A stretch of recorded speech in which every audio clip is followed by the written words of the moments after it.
கர்த்தருக்கு ஸ்தோத்திரம். இன்றைய நற்செய்தி தலை குனிந்த இடத்தில் தலை நிமிரச் செய்கிற தேவன். யாத்ராகமம் 2வது அதிகாரம் 11-14 நீங்கள் பார்த்தீங்கன்னா, மோசே பெரியவன் ஆயிட்டாங்க.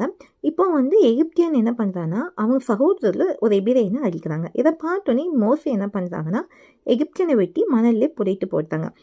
மறுநாள் என்னாச்சுன்னா, எபிரேய மனுஷன் 2 பேர் சண்டை பண்ணி கொண்டு இருக்காங்க.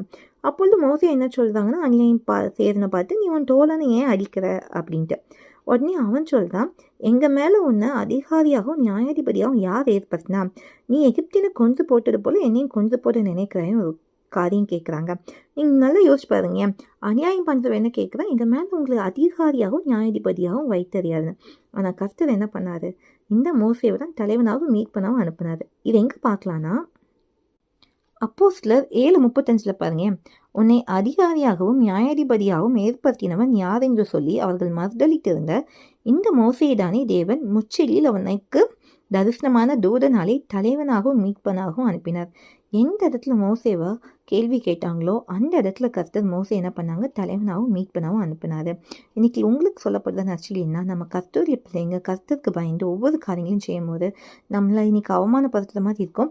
ஆனால் வெட்க அனுபவித்த தேசத்தில் கர்த்தர் புகழ்ச்சியும் கீர்த்தியமாக வைப்பார். அதனால் சோர்ந்து போகாதீங்க, கலங்காதீங்க. தேவனுக்கு மட்டுமே மகிமை உண்டாகட்டும்.